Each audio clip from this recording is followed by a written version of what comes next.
Hello friends, എല്ലാവർക്കും good morning. അപ്പോൾ എല്ലാവർക്കും ഇന്നത്തെ ഒരു അത്യുഗ്രൻ വിശേഷത്തിലേക്ക് തന്നെ സ്വാഗതം. അങ്ങനെ അയ്യപ്പൻ നായരോട് എല്ലാ കാര്യങ്ങളും ഗോവിന്ദ് പറഞ്ഞുകൊണ്ടിരിക്കുക. അയ്യപ്പേട്ട, അങ്ങനെയുള്ളവളെ എനിക്ക് എങ്ങനെ സ്നേഹിക്കാൻ പറ്റും? എൻ്റെ പ്രണയത്തെ അവൾ തള്ളിക്കളഞ്ഞില്ലേ? അതിനെ അവൾ ഒരു വിലയും കൊടുത്തില്ല. ഇപ്പോൾ അവൾ എന്നെ സ്നേഹിച്ചാലും എനിക്ക് അവളെ തിരിച്ച് സ്നേഹിക്കാൻ പറ്റുമോ അയ്യപ്പേട്ട എന്നൊക്കെ പറയുക. കുഞ്ഞ് പറയുന്നൊന്നും എനിക്ക് വിശ്വസിക്കാൻ പറ്റുന്നില്ല. വാ, നമുക്കിപ്പോൾ തന്നെ ഗീതുവിനോട് എല്ലാ കാര്യങ്ങളും ചോദിക്കാം. അവൾ സത്യമാണ് പറയുന്നതെങ്കിൽ ഉറപ്പായിട്ടും കുഞ്ഞൊന്നും പറയണ്ട, ഞാൻ തന്നെ അവളുടെ കഴുത്തിന് പിടിച്ച് അവളെ പുറത്തു തള്ളും. എന്തായാലും വാ കുഞ്ഞു വാ എന്നും പറഞ്ഞുകൊണ്ട് ഗോവിന്ദനെ വിളിക്കുകയാണ് അയ്യപ്പൻ നായർ. ഇത് കേട്ടതും, വേണ്ട അയ്യപ്പേട്ട, നമ്മളായിട്ട് ഇനി അവളോട് ഒരു ചോദ്യങ്ങളും ചോദിക്കേണ്ട. ഇനി അവളോട് ചോദ്യങ്ങൾ ചോദിക്കാൻ പോകുന്നത് വക്കീലായിരിക്കും. കോടതി മുറിയിലിട്ട് അവളെ പിഴിഞ്ഞെടുക്കും വക്കീല്. അമ്മ വെച്ചിരിക്കുന്ന വക്കീല് സാധാരണക്കാരനൊന്നും അല്ല, നല്ല കിടിലം വക്കീല. അതുകൊണ്ട് അയാൾ ചോദിക്കുന്ന ചോദ്യങ്ങൾക്കൊന്നും ഉത്തരം കിട്ടാതെ അവസാനം ഗീതുവിൻ്റെ കയ്യിൽ നിന്നും എനിക്ക് ഡിവോഴ്സ് കിട്ടിയിരിക്കും എന്നും പറഞ്ഞുകൊണ്ട് ഗോവിന്ദ് അകത്തേക്ക് പോവുക. അങ്ങനെ ഗോവിന്ദ് അകത്തേക്ക് പോയതും അയ്യപ്പൻ നായർക്ക് ആകെ സങ്കടമായി. എൻ്റെ ഈശ്വര, ഗണപതി ഭഗവാനെ, ഇതിനു വേണ്ടിയായിരുന്നോ ഞാൻ അങ്ങക്ക് ഇത്രയും വിളക്ക് തെളിയിച്ചത്? ഗീതുവിനെയും ഗോവിന്ദ് കുഞ്ഞിനെയും ഒന്നിപ്പിക്കാൻ വേണ്ടി നിനക്ക് ഞാൻ എന്തോരം വിളക്ക് തെളിയിച്ചു. എന്നിട്ടും ഒരു മനസാക്ഷിയില്ലാതെ അവരുടെ ജീവിതത്തിൽ എന്തിനാ ഇങ്ങനെ ഒരു പ്രശ്നം ഉണ്ടാക്കുന്നേ? എന്തിനു വേണ്ടിയാ എന്നൊക്കെ ചോദിച്ചുകൊണ്ട് ആകെ സങ്കടപ്പെട്ട് ഇങ്ങനെ നിൽക്കുക. പിന്നീട് കാണിക്കുന്നത് ഗോവിന്ദനെയാണ്. ഗോവിന്ദ് അകത്ത് കയറിയതും ഒരു ഫോൺ വരിക. ഫോൺ വന്നതും ഗോവിന്ദ് അടുത്തു. അതേടാ, ഞാനിവിടെ തന്നെ ഉണ്ട്. ശരിയടാ, നമുക്ക് കാണാം. ഞാനിപ്പോൾ തന്നെ വരാം എന്നും പറഞ്ഞുകൊണ്ട് ഗോവിന്ദ് ഫോൺ കട്ട് ചെയ്യുക. അപ്പോഴേക്കും രാധിക വന്നു. എന്താ മോനെ, എവിടേക്ക് പോവുക? അതെ അമ്മേ, മഹേഷിനെ എന്നെ ഒന്ന് കാണണമെന്ന്. എവിടെയാണ് അവനുള്ളത്? ഇപ്പോൾ ഞാൻ എൻ്റെ റിസോർട്ടിലേക്കാണ് പോകുന്നത്. അത് കഴിഞ്ഞ് അവിടെ നിന്ന് നേരെ ഞാനും അവനും കൂടെ ഒരുമിച്ച് ബാറിലേക്ക്. അമ്മേ, വേണ്ട കണ്ണ, ഈ സന്ധ്യയ്ക്ക് നീ ഡ്രൈവ് ചെയ്ത് ഒറ്റയ്ക്ക് പോകണ്ട. അമ്മ എന്തിനാ പേടിക്കുന്നേ? അല്ല, പേടിയുള്ളതുകൊണ്ടാണ് മോനെ. അമ്മയ്ക്ക് നല്ല പേടിയുണ്ട്. ഈ സന്ധ്യ നേരത്ത് മോൻ കാറും ഡ്രൈവ് ചെയ്ത് പോയാൽ എന്തെങ്കിലും സംഭവിച്ചാലോ? അതുകൊണ്ട് നാളെ കാലത്ത് പോവാം. അവനെ വിളിച്ച് പറ. അത് കേട്ടതും, അമ്മ പേടിക്കൊന്നും വേണ്ട, ഞാൻ ഷിബുവിനെ കൊണ്ട് പോയിക്കോളാം. അതിന് ഷിബു ഇവിടെ ഇല്ലല്ലോ. അവനെ ഒരു സാധനം മേടിക്കാനായിട്ട് ഞാൻ പറഞ്ഞു വിട്ടിരിക്കുക. എന്നാൽ പിന്നെ ഒരു കാര്യം ചെയ്, വരുണിനെ കൂട്ടിയിട്ട് പോ. അമ്മേ, വേണ്ട, ഞാൻ കൊച്ചുകുട്ടിയൊന്നുമല്ല. എനിക്കൊരു പേടിയില്ല. അമ്മ ധൈര്യമായിട്ടിരിക്കേ. ഞാനിപ്പോൾ കുളിച്ച് റെഡിയായിട്ട് വന്ന് നേരെ അങ്ങോട്ട് പോകും. അമ്മ വെറുതെ എന്നെ തടയരുത് എന്നും പറഞ്ഞുകൊണ്ട് ഗോവിന്ദ് മുകളിലേക്ക് പോവുക. ഗോവിന്ദ് മുകളിലേക്ക് പോയതും ആകെ പേടിച്ച് വിറച്ചിരിക്കുക രാധിക. ഈശ്വര, എന്ത് ചെയ്യും? ഇവനെ എങ്ങനെ തടയും? ഒരു പിടിയും കിട്ടുന്നില്ലല്ലോ. പോകുമെന്നൊരു കാര്യം തീരുമാനിച്ചാൽ അവൻ പോകുമെന്നുള്ളത് ഉറപ്പാണ്. എൻ്റെ കണ്ണന് ഒരാപത്ത് സംഭവിക്കാൻ പാടില്ല. എൻ്റെ കണ്ണന് എന്തെങ്കിലും സംഭവിച്ചാൽ ഞാൻ പിന്നെ ജീവിച്ചിരുന്നിട്ട് കാര്യമില്ല. എൻ്റെ കണ്ണനെ കാത്തോളണേ എന്നൊക്കെ പറഞ്ഞുകൊണ്ട് ആലോചിച്ചുകൊണ്ട് ഇങ്ങനെ നമ്മുടെ രാധിക ഇരിക്കുക. പിന്നീട് കാണിക്കുന്നത് സുവർണയെയും അജാസിനെയുമാണ്. അവർ രണ്ടുപേരും ഫോണിൽ നേരിട്ട് സംസാരിച്ചുകൊണ്ടിരിക്കുക. ഇത്രയും നാളും ഗീതുവിനെ കൊല്ലണമെന്നും പറഞ്ഞ് നമ്മൾ ചെയ്ത പ്ലാനുകളൊക്കെ തകർന്നു. ഗീതുവിനെ കൊല്ലാനും പറ്റിയില്ല. ഇനിയിപ്പോൾ അതിനെക്കുറിച്ച് ഓർത്ത് സങ്കടമൊന്നുമില്ലല്ലോ. ഗീതുവിനെ കൊല്ലേണ്ട ഒരാവശ്യവും നമ്മൾക്കിടയിലില്ല. അപ്പോൾ അജാസ്, അതെന്താ സുവർണ? അല്ല, ഇപ്പോൾ ഗോവിന്ദ് സാറ് തന്നെ നേരിട്ട് അവൾക്ക് ഡിവോഴ്സ് നോട്ടീസ് അയച്ചിരിക്കുകയല്ലേ. സുവർണ, വെറുതെ ആവശ്യമില്ലാത്ത പറയരുത്. അയ്യോ, ഈ കാര്യം എല്ലാവരും അറിഞ്ഞു, അജാസ് മാത്രം അറിയാത്തത്. അതെന്തെങ്കിലും ആയിക്കോട്ടെ. AGM ഗ്രൂപ്പ് ഓഫ് കമ്പനി തകർക്കാനായിട്ട് ചിലർ കിടന്ന് കളിക്കുന്നുണ്ട്, അതും നമ്മൾക്കിടയിൽ കിടന്നേ. അപ്പം പിന്നെ സുവർണ, നീ ചേരൻ ഗ്രൂപ്പ് ഓഫ് കമ്പനി മൊത്തത്തിൽ അങ്ങ് വിട്ട സ്ഥിതിക്ക് ഇനി നമ്മുടെ കമ്പനിയെ തകർക്കാൻ നോക്കുന്നത് കൂടെ ആരാണെന്നൊന്ന് നോക്കിക്കൊള്ളാം. അതെ, അജാസ് സുവർണയെയും വരുണിനെയും കൊള്ളിച്ചാണ് പറഞ്ഞത്. സുവർണയ്ക്ക് കാര്യം പിടികിട്ടി. അജാസ് എന്തായി പറഞ്ഞു വരുന്നേ? അതെ, നമ്മുടെ AGM ഗ്രൂപ്പ് ഓഫ് കമ്പനി തകർക്കാൻ പലരും ലക്ഷ്യമിട്ടിട്ടുണ്ട്. അത് ഈ അജാസ് ജീവിച്ചിരിക്കുമ്പോൾ നടക്കില്ല എന്ന് ഒന്ന് ബോധ്യപ്പെടുത്തിയതാ. അത് കേട്ടത് സുവർണ തല കുരിച്ച് നിൽക്കുക. സുവർണ, ഒരു കാര്യം ഞാൻ പറയാം. വരുൺ സാറിൻ്റെ കൂടെ ചേർന്ന് നീ ചെയ്യുന്നതൊന്നും ശരിയായ കാര്യമല്ല. അതുകൊണ്ട് എനിക്കൊന്നേ പറയാനുള്ളൂ. എന്തെങ്കിലും ചെയ്യണമെന്ന് തീരുമാനിച്ചിട്ടുണ്ടെങ്കിൽ ഉറപ്പായിട്ടും നിന്നെ എന്ത് ചെയ്യണമെന്ന് എനിക്ക് നന്നായിട്ട് അറിയാം. അത് കേട്ടതും, അജാസ് എന്തൊക്കെയായി പറയുന്നേ? AGMന് ഇത് വരുത്തുന്ന എന്തെങ്കിലും ഞാൻ ചെയ്യുമെന്ന് അജാസിന് തോന്നുന്നുണ്ടോ? എന്നാൽ പിന്നെ അതും കൂടെ ഒന്ന് കണ്ടുപിടിക്കേ. നമ്മുടെ കമ്പനിയെ തകർക്കാൻ നോക്കുന്ന ആരാണെന്ന് ഒന്നുകൂടെ അന്വേഷിക്കേ എന്നൊക്കെ പറഞ്ഞുകൊണ്ടിരിക്കുമ്പോൾ അജാസിന് ഒരു ഫോൺ വരിക. അപ്പോൾ അജാസ് ഫോൺ എടുത്തു. Hello madam. എന്താ മാഡം? അജാസ്, നീ എനിക്കൊരു ഹെൽപ്പ് ചെയ്യണം. അയ്യോ, ഇതെന്ത് ചോദ്യം മാഡം? എന്താണെങ്കിലും പറഞ്ഞോ.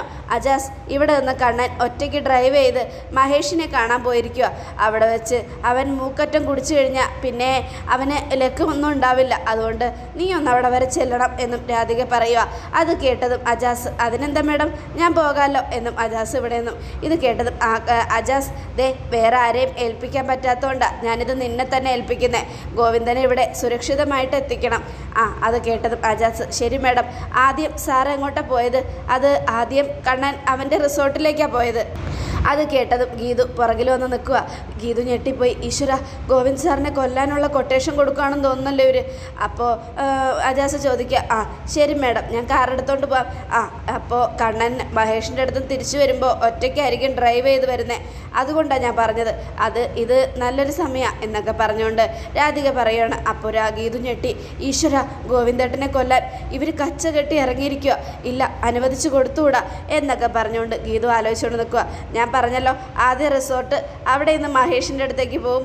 അത് കഴിഞ്ഞ് തിരിച്ചു വരുമ്പോൾ വേണം ഗോവിന്ദൻ്റെ ഒപ്പം നീ കൂടാൻ, കേട്ടല്ലോ? ശരി ശരി മാഡം എന്നും പറഞ്ഞുകൊണ്ട് അജാസ് ഫോൺ കട്ട് ചെയ്യുക. ഈ സമയം ഗീതു ആകെ പേടിച്ച് വിറച്ച് ആലോചിച്ചുകൊണ്ട് മുറിക്കകത്തേക്ക് ചെന്നു. മുറി ചെന്നും ഗീതു ആലോചിച്ചുകൊണ്ടിരിക്കുക. ഭഗവാനെ, ഞാൻ ഇനി എന്ത് ചെയ്യും? എങ്ങനെ ഗോവിന്ദേട്ടനോട് ഇത് പറയും? ഈശ്വര, അവൻ ഗോവിന്ദേട്ടനെ കൊല്ലാൻ രണ്ടാനമ്മ പ്ലാൻ ചെയ്ത കാര്യം ഞാൻ പറഞ്ഞാലും അദ്ദേഹം വിശ്വസിക്കില്ല. പിന്നെ എനിക്ക് എന്ത് ചെയ്യാൻ പറ്റും? ഞാനിത് എങ്ങനെ വിശ്വസിപ്പിക്കും എന്നൊക്കെ ആലോചിച്ചുകൊണ്ട് നിൽക്കുമ്പോൾ രേഖ അങ്ങോട്ട് വരിക. ഗീതു എന്നും പറഞ്ഞ് രേഖ വിളിക്കുക. എന്താ ചേച്ചി എന്നും ഗീതു ആകെ ടെൻഷനോടുകൂടി ചോദിക്കുക. ഇത്രയും നാളും നിങ്ങൾക്കിടയിൽ ഒരു പ്രശ്നം ഉണ്ടാവരുതെന്ന് പ്രാർത്ഥനയോടെ കഴിഞ്ഞിരുന്നവളാണ് ഞാൻ. അങ്ങനെയുള്ളപ്പോൾ നിനക്ക് ഗോവിന്ദേട്ടനും ഇടയിൽ എന്താ സംഭവിച്ചത്? ഡിവോഴ്സ് നോട്ടീസ് അയക്കാനും മാത്രം ഗോവിന്ദേട്ടന് നിന്നിലുണ്ടായ ദേഷ്യത്തിൻ്റെ കാരണം എന്താ? അതൊക്കെ കേട്ടപ്പോൾ ഗീതു, എൻ്റെ ചേച്ചി, ഇപ്പം അതൊന്നും പറയാനുള്ള നേരമല്ല. അതൊക്കെ വിശദീകരിച്ച് ഞാൻ പിന്നെ പറയാം. ചേച്ചി ഇപ്പോൾ എന്നൊന്ന് വെറുതെ വിട്. അങ്ങനെ നിന്നെ വിടാൻ ഞാൻ ഉദ്ദേശിക്കുന്നില്ല.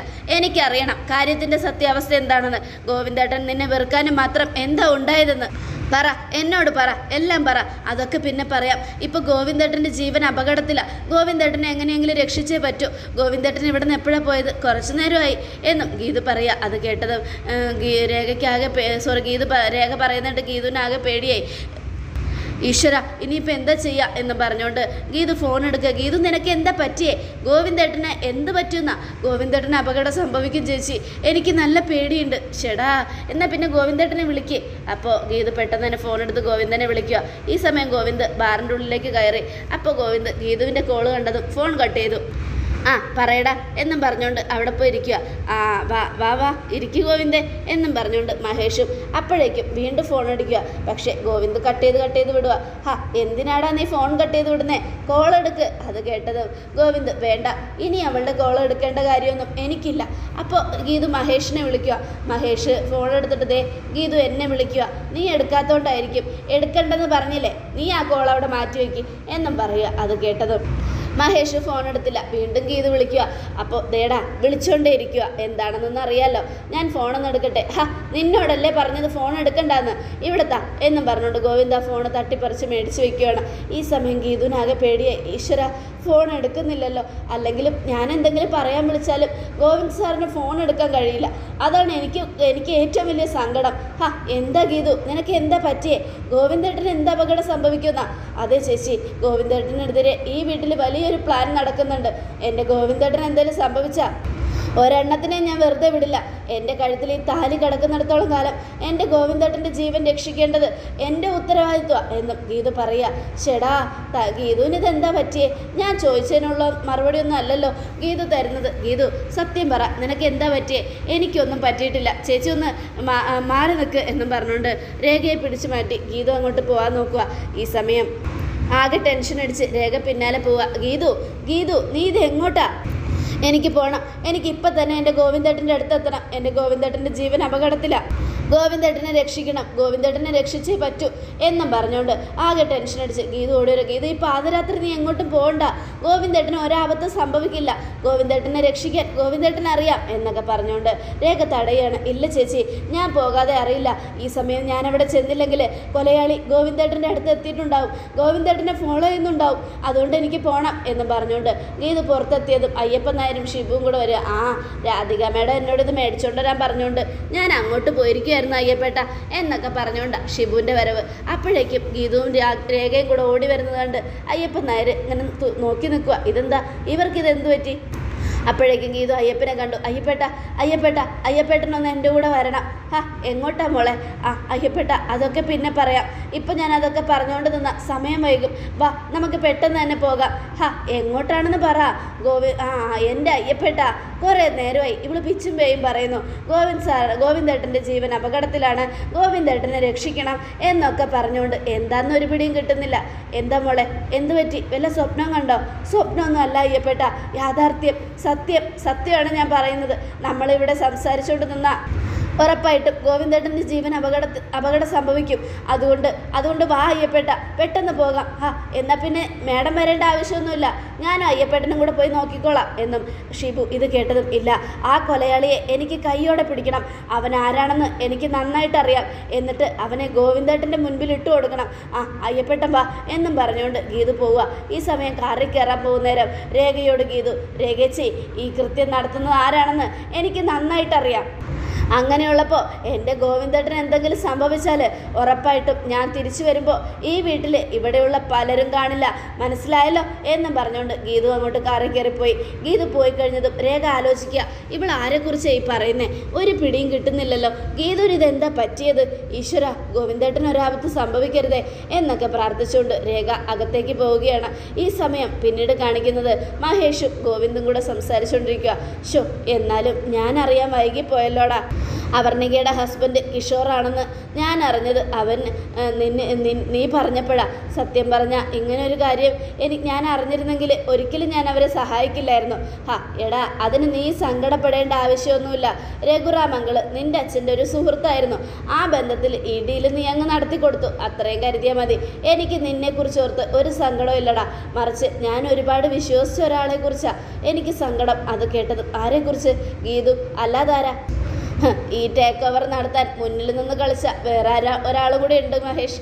അതാരാ? ഗീതു മാത്രമാണത്. ഗീതു എന്തിനാ അങ്ങനെ ഒരു കാര്യം ചെയ്യണം?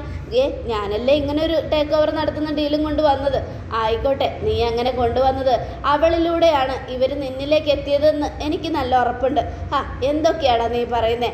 എനിക്കൊന്നും മനസ്സിലാവുന്നില്ല, മനസ്സിലാക്കി തരാം എന്നും പറഞ്ഞുകൊണ്ട് ഗോവിന്ദൻ്റെ ഫോണിലുള്ള ഗീതുവിൻ്റെ ഗ്രാമ സംസാരിച്ചുകൊണ്ട് നിൽക്കുന്ന ആ ഫോട്ടോ മഹേഷിന് കാണിച്ചു കൊടുക്കുക ഗോവിന്ദ്. അത് കണ്ടതും മഹേഷ് ഞെട്ടലോടുകൂടെ രഘുറാമംഗളും ഗീതുവും തമ്മിൽ എന്താ ബന്ധം? അത് തന്നെ ഞാനും ആലോചിച്ചത്, ഇവർ രണ്ടുപേരും തമ്മിൽ എന്താ ബന്ധമെന്ന്. അപ്പോഴാണ് കാര്യം എനിക്ക് പിടികിട്ടിയത്. സ്വന്തം കാമുകനെ രക്ഷിക്കാൻ വേണ്ടി അവൾ അയാളോട് സംസാരിച്ചുകൊണ്ട് നിൽക്കുക. ആ സമയത്ത് അവൾ അയാൾക്ക് വാക്ക് കൊടുത്തിട്ടുണ്ടാവും എങ്ങനെയെങ്കിലും കിഷോറിനെ രക്ഷിക്കുമെന്ന്. അതുകൊണ്ട് തന്നെയാണ് അവൾ ഇങ്ങനെയൊക്കെ ചെയ്തത്. എനിക്കത് നല്ല ഉറപ്പുണ്ട്. അവൾ എന്നെ ചതിക്കുമല്ലേ മഹേഷ്? കൂടെ ജീവിച്ചുകൊണ്ട് കാമുകൻ മറ്റൊരുത്തിയെ കല്യാണം കഴിച്ചു എന്നറിഞ്ഞിട്ടും അവന് വേണ്ടി ഓടി നടക്കുന്ന അവളെ ഞാൻ എങ്ങനെ എങ്ങനെ സ്നേഹിക്കണം? നീ പറ മഹേഷ്, എനിക്ക് അവളെ സ്നേഹിക്കാൻ പറ്റുമോ എന്നൊക്കെ ഗോവിന്ദ് ചോദിക്കണം. ഈശ്വര, ഇങ്ങനെ ഒരു സംഭവം ഉണ്ടാവുമെന്ന് അറിഞ്ഞിരുന്നെങ്കിൽ ഉറപ്പായിട്ടും ഞാൻ ഇങ്ങനെ ഒരു ടേക്ക് ഓവർ നടത്തുന്ന കാര്യം ചെയ്യില്ലായിരുന്നു. ഇതിപ്പോൾ എൻ്റെയും കൂടെ തെറ്റാ ഗോവിന്ദ് എന്നൊക്കെ പറഞ്ഞുകൊണ്ട് ആകെ സങ്കടത്തോടെ മഹേഷ് ഇങ്ങനെ താടിക്ക് കൈയും കൊടുത്തിരിക്കുക. അപ്പോൾ വേണ്ട, നീ സങ്കടപ്പെടണ്ട. ഞാനൊരു കാര്യം പറയാമല്ലോ, ഇതിന് ഉത്തരവാദി നീയല്ല. ഈ സമയം രാധിക വിട്ടതുകൊണ്ട് അജാസ് ആ ഡോറിലൂടെ നോക്കി നിൽക്കുക. ഗോവിന്ദ് സാറിന് ഒരാപത്ത് സംഭവിക്കാതിരിക്കാനാണ് അജാസ് സെക്യൂരിറ്റി ആയിട്ട് നിൽക്കുന്നത്. പക്ഷേ ഗീതു തെറ്റിദ്ധരിച്ചത് രാധിക ഗോവിന്ദനെ കൊല്ലാൻ അജാസിനെ വിട്ടിരിക്കുകയാണെന്നാ.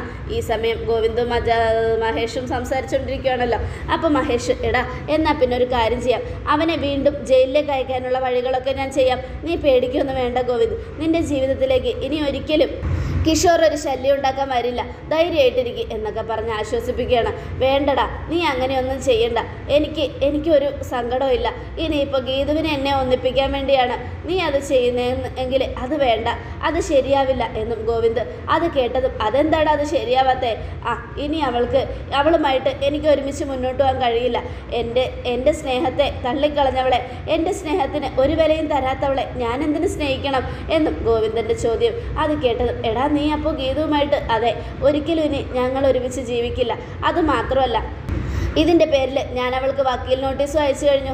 ഇനിയിപ്പോൾ എനിക്ക് കൂടുതൽ ഒന്നും ചിന്തിക്കാനില്ലടാ എന്നൊക്കെ പറഞ്ഞുകൊണ്ട് എല്ലാ കാര്യങ്ങളും മഹേഷിനോട് തുറന്നു പറയുക. ഇത് കേട്ടതും മഹേഷിനാകെ സങ്കടമായി. എന്ത് ചെയ്യണമെന്നറിയാതെ മഹേഷ് ഇങ്ങനെ ഇരിക്കുകയാണ്. അതോടുകൂടെ എപ്പിസോഡ് അവസാനിക്കുകയാണ്. നാളത്തെ ഒരു തകർപ്പൻ വിശേഷത്തിനായിട്ട് കാത്തിരിക്കുക. അതേ പ്രേക്ഷകരെ, അജാസ് വന്നിരിക്കുന്നത് ഗോവിന്ദനെ രക്ഷിക്കാനാണെങ്കിലും ഗീതുവിൻ്റെ സംശയം മുഴുവനും അജാസ് ഗോവിന്ദനെ കൊല്ലാൻ വന്നിരിക്കുകയാണെന്ന് അജാസിനെ കയ്യോടെ പൊക്കുവോ ഗീതു? അങ്ങനെ പൊക്കിക്കഴിഞ്ഞാൽ ഗോവിന്ദന് ഒന്നുകൂടെ ഗീതുവിനോടുള്ള ദേഷ്യം കൂടുക തന്നെ ചെയ്യും. ഗീതുവിൻ്റെ തെറ്റിദ്ധാരണ മൂലം സംഭവിക്കുന്ന ഒരു പ്രശ്നമായിട്ട് ഗോവിന്ദ് കാണുകയും ചെയ്യും. എത്രയും പെട്ടെന്ന് ഗീതുവിനെ തൻ്റെ ജീവിതത്തിൽ നിന്നും തള്ളിവിടാനും നോക്കും. അപ്പോൾ എല്ലാവരും കാത്തിരിക്കുക. നാളത്തെ അടിപൊളി വിശേഷത്തിനായിട്ട് എല്ലാവർക്കും ഒരിക്കൽ കൂടെ നല്ലൊരു ശുഭദിനം തന്നെ ആയിക്കോട്ടെ. Thank you friends.